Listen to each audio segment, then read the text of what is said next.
days are never ending, when the nights are feeling lonely.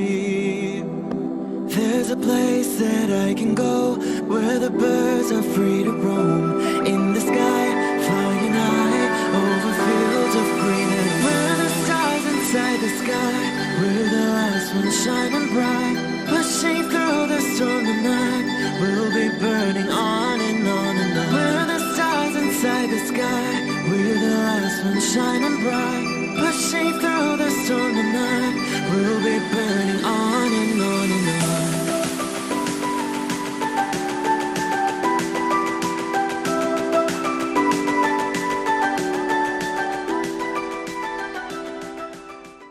Hello Scorpio.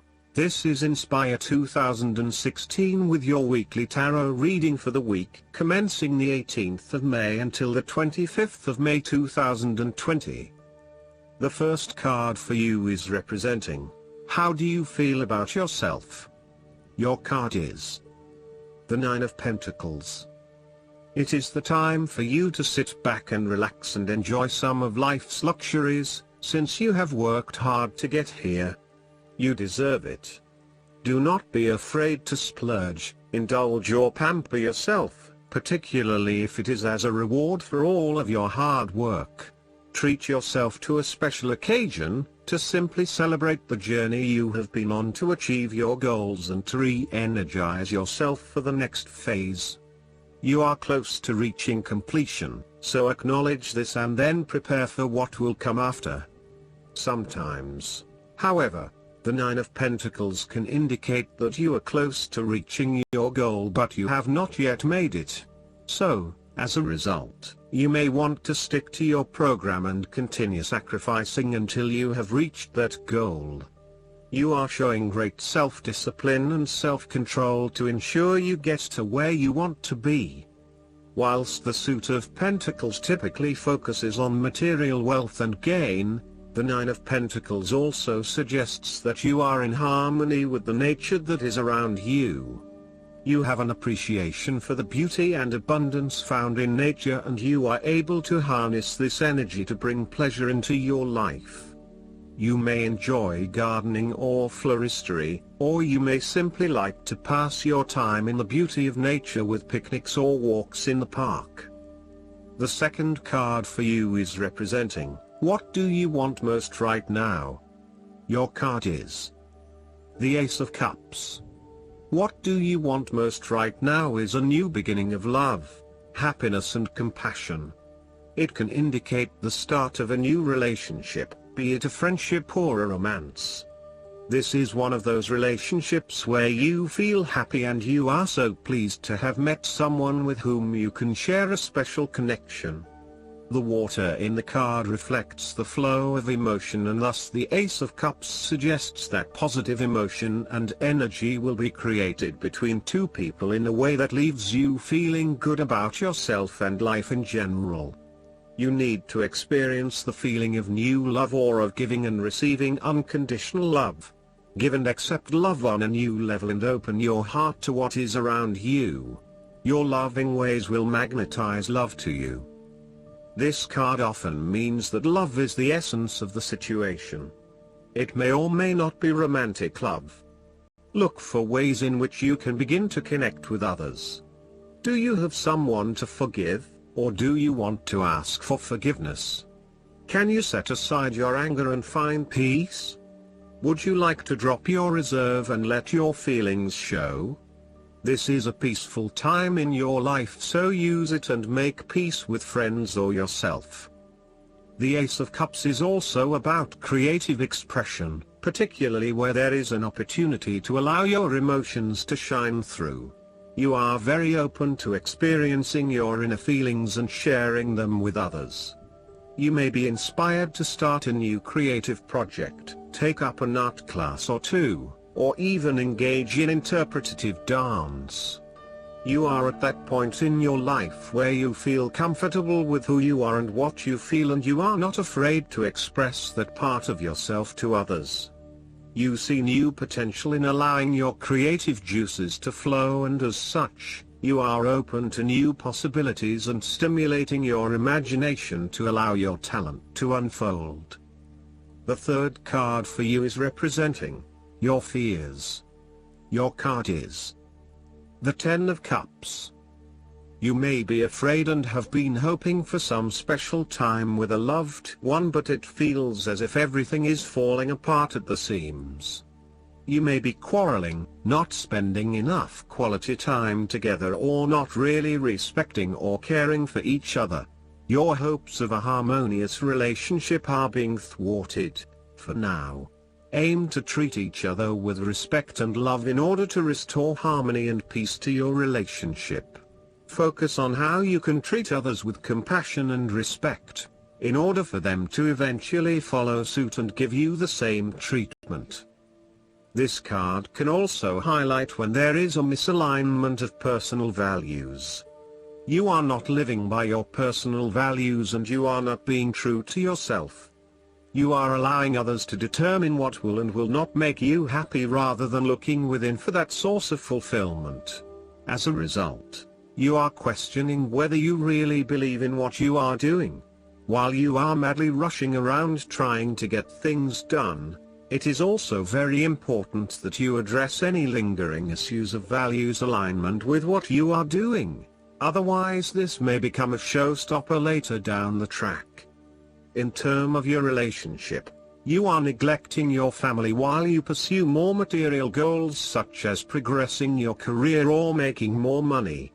Your work-life balance is out of whack and you are spending less and less quality time with your family. You need to be clear about where your personal values lie and what is truly achievable. If you continue to neglect your family, you will find that relationships will suffer and you may not be able to achieve an overall sense of contentment and happiness as planned. The fourth card for you is representing what is going for you. Your card is the King of Swords. You need to adopt a very stern but fair role. You have clarity of mind and can perceive the truth right now, so you must take the lead with providing an objective point of view. You are well positioned to judge your situation appropriately and identify the limiting behaviors that are getting in the way. This is a time when you need to leave emotions out of it, and remain as objective and rational as possible.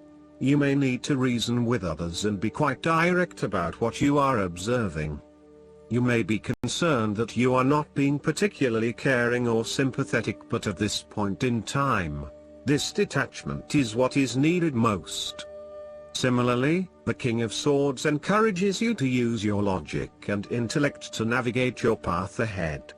You will need to get to the heart of the matter, make firm and well-researched decisions, and ensure that you are firm but fair in your dealings with others. You need to be able to take any situation, look at it with total impartiality, and then come to a decision that is both fair and insightful. Oftentimes, the King of Swords represents a professional advisor, such as a solicitor or attorney, financial advisor or taxation consultant.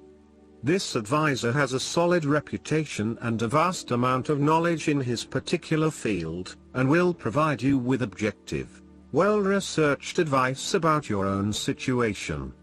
He is completely impartial, and will draw upon his experience and his innate knowledge of the rules, systems and structures that are in place. He may come across as detached or disinterested in your personal circumstances, unless it relates specifically to the type of advice he is giving you. This is so that he can provide only the most relevant and objective advice to you. He prides himself in his expertise and qualifications, and is likely to charge a high fee for his services. Nonetheless, he offers the rigor and specialist knowledge that you need right now. This king is also a man of the highest ethical standards. It is impossible to corrupt him, and as such he acts as a pillar of strength who gives sound advice to everyone, no matter who they are. What is more, he firmly expects others to operate by the rules of the law and will not tolerate others who break the law. The fifth card for you is representing What is going against you? Your card is the Five of Wands. You are afraid and have tendency to avoid conflict wherever possible. You may find that any sort of tension or conflict makes you feel quite uneasy and you wish it would just go away. So, you deflect a lot of that energy and just ignore the problem, if there is one. The trouble, however, is that in doing this, you may just be pushing some of your own concerns to the side, without really dealing with them or being assertive about them. Some conflict can be good, particularly if it is constructive and teases out the underlying issues in a way that then generates a better solution. Consider whether always avoiding conflict is the best way to go, or if you are finding yourself just compromising on what is important to you. You are no longer up against so much competition and can just be. On more personal level, you have worked through your anger and hostility and you feel more secure in your relationships. You do not have to constantly prove yourself anymore. There is a realization that you do indeed need focus to achieve your goals. You have come through a period of scattered thought and random ideas only to find yourself in the same place you were when you started. You now acknowledge that if you are to progress your goals further, you must focus your attention on your key priorities and stay committed to your goal without considering even more possibilities or opportunities. The last card for you is representing the likely outcome that you may have. Your card is the Two of Wands. You are about to take your idea and turn it into a feasible plan that you know will lead to your success. It is no longer just an idea, but you now have a plan in place to ensure that your idea is carried out as you had intended. The Two of Wands is also about discovery, particularly as you step outside of your comfort zone and explore new worlds and new experiences. It may take some courage to take the first step, but this card gives you the confidence of self-knowledge. You know what your goal is, what your creative process is directing for you, and you are confident in its eventual fulfillment. The Two of Wands indicates that you will begin to consider your longer-term goals and aspirations and will plan ahead for what you need to do to achieve these goals. You have already come so far, but now you feel it is ready for a change, this time with your long-term future in mind. You may be considering overseas travel, further education or a major career change at this point in order to expand your learning and development, and to grow your horizons beyond your immediate environment. With careful planning and a moderated approach, you will set yourself up for success in the future. Last but not least, the guidance card for you is the Golden Crested Dragon. You are blessed to receive this card, for the luminous golden crested dragons will automatically flood you with the purest Christ light. They will remind you that your heart is incredibly powerful and will pour pure love into the center of it in order to open it further. Be ready to accept this love and then to spread it to others. These dragons also come to remind you that you have a special connection to the golden era of Atlantis. This may have been in incarnation or in your spirit body. It is time to remember who you truly are, so ask the golden crested dragons to help you to bring back your gifts and talents in your dream state. What the golden crested dragons give to you, you can pass on to others, so radiates the golden energy of the Christ to those with whom you are in contact today. I hope that you enjoy everything, and if you like the reading, just please click subscribe and you will get instant notifications every time we publish a new video right to your YouTube. Thanks.